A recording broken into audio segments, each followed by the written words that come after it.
Welcome to this explainer. We see polarized arguments explode across our feeds literally every single day, and it honestly leaves a lot of us wondering how the two sides got so incredibly far apart. Well, learning to objectively map these arguments out is a massive critical thinking skill, and it really changes how you consume information. So today, we're diving straight into the anatomy of one of these highly polarized viral debates. We're going to objectively deconstruct an incredibly intense exchange just to understand the exact mechanics of these clashing arguments. Now, to be absolutely clear, we are not here to take sides. Instead, we're just mapping out exactly how two deeply opposed viewpoints collide, and then looking at how a third perspective attempts to reframe the entire conversation. We'll be looking at the specific numbers they use, the historical parallels they draw, and the underlying logic of their arguments.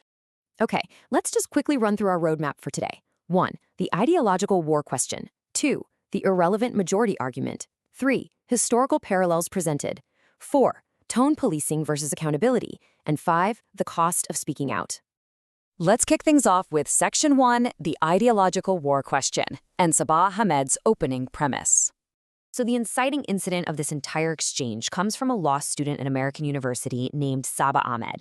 She's at a panel discussion that's ostensibly focused on the Benghazi attacks, and she steps right up to the microphone.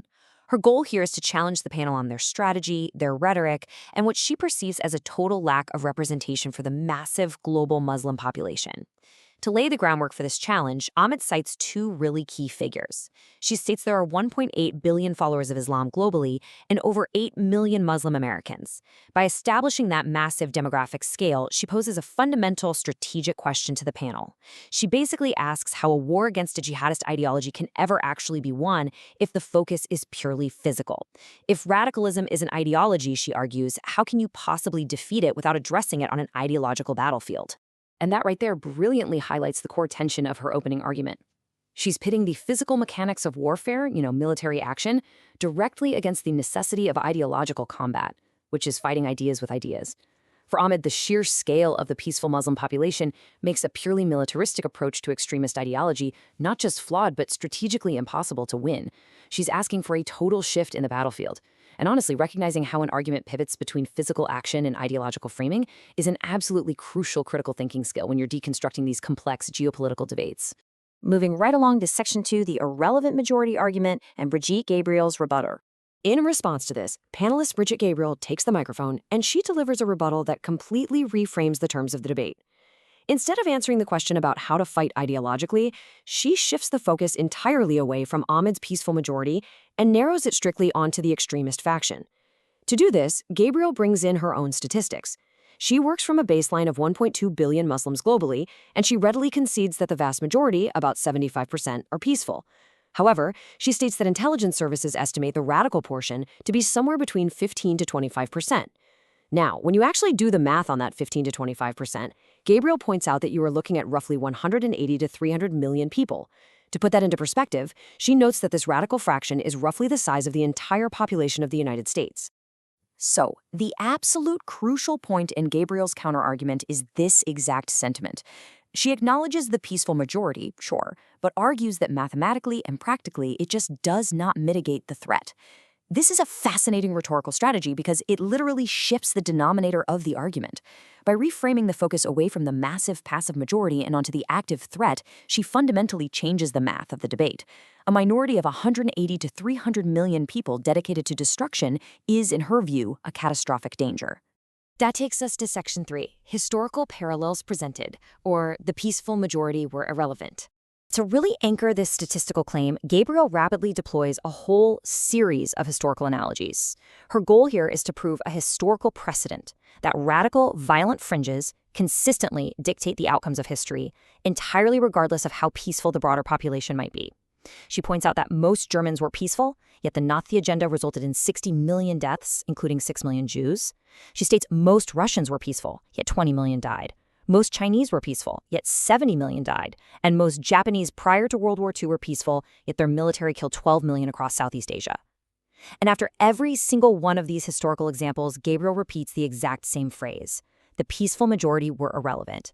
She establishes this incredibly methodical rhetorical pattern, establishing a peaceful majority, citing massive casualties, and then concluding that the majority was irrelevant. She then brings this historical pattern directly into modern American history to finalize her point. She notes that on September 11th, there were 2.3 million Arab Muslims living peacefully in the United States.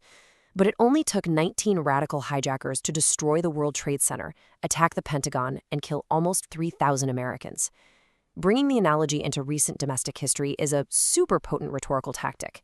It's meant to make an abstract global concept feel immediate and visceral to an American audience. Once again, she concludes that the scale of the peaceful population simply could not stop the focused action of a radical few.